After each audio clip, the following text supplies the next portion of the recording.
প্রিয় দেশবাসী, আপনারা দেখেছেন মিরপুরে আমাদের ভাই বাংলাদেশের একজন নাগরিক।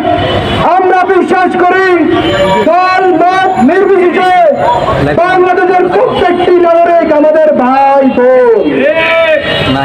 সেই ভাইয়ের উপর যে নির্মম হত্যাকাণ্ড হয়েছে এবং সেই হত্যাকাণ্ডের পরবর্তী সময়ে যে লাশের উপর নৃত্য হয়েছে, সেটা একটা সময় প্রস্তুত যুগে ছিল, সেই সৌদি আরবে ছিল একটা সময়।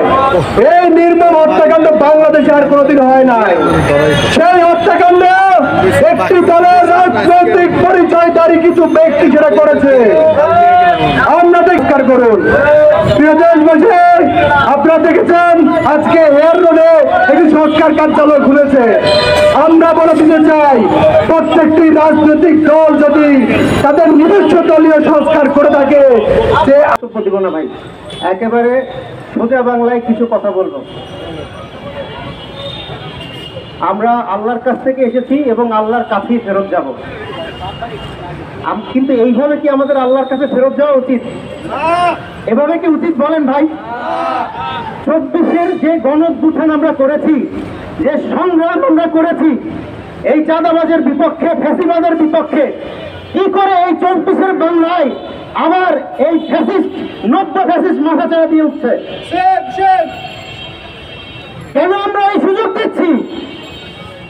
আমরা আওয়ামী লীগ গিয়েছে, এক দল অটোমেটিকলি চিন্তা করতেছে তারা ক্ষমতায় চলে এসেছে, তারা এখন বর্তমানে কিসে? রাষ্ট্র ক্ষমতায়।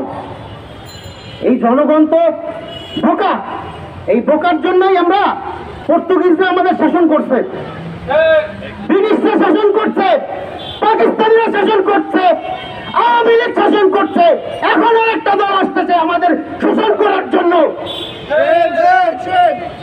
আমরা আমাদের ভোট বিক্রি করি 500 টাকায়, আমরা মিছিলে মাথা বিক্রি করি 50 টাকায়, তাহলে আমরা কি শোষিত হব না? আমরা কেন চাঁদাবাজের বিপক্ষে ভাই দাঁড়াচ্ছি না? তারপরে বুঝলাম এটা আমাদের ব্যর্থতা। আমি আপনাদের সামনে হাত জোর করতেছি, আমার পার্টি সবাই হাত জোর করেন তারেক জিয়ার কাছে, এটা পৌঁছাই দেবেন। সবাই হাত জোর করতেছি, ভাই আপনার নেতা কর্মীর আপনার যদি চাঁদা লাগে আমাদের বলেন যে আগামী 10 বছর সবাই বলে আপনারা ক্ষমতায় থাকবেন, 10 বছর বাইকে থাকতে আমার কি পরিমাণে চাঁদা দিতে হবে, পুরো বাংলাদেশের 17 কোটি মানুষের কি পরিমাণে চাঁদা দিতে হবে আমি দায়িত্ব নিচ্ছি। প্রত্যেকের মাথা থেকে 50 টাকা 100 টাকা করে উঠাইয়া 17 কোটি মানুষের কাছ থেকে আপনার এই যে চাঁদাবাজ যারা, এদের প্রভিশন কি, এদের আয়ের উৎস কি, এরা জনগণের সামনে প্রকাশ করুক। এরা যদি চাঁদাবাজি বন্ধ না করে, যদি ঘরে খাইতে না পায়, ভিক্ষা করুক, আমরা জনগণের ভিক্ষা দিব, তাও দেশের চাঁদাবাজি বন্ধ হোক। সরকার উদ্যোগ নেক।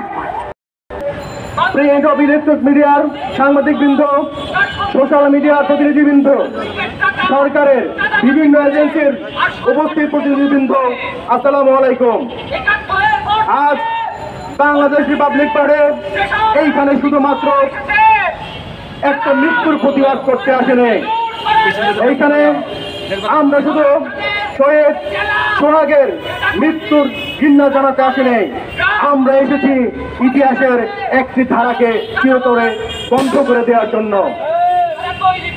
আমরা দেখলাম মিরপুরের সামনে জনসমকক্ষে সিসিটিভির সামনে একটা নিরীহ ব্যক্তিকে পাথর দিয়ে মেরে ফেলা হলো। কি ভয়ানক, কি বিভৎস সে দৃশ্য!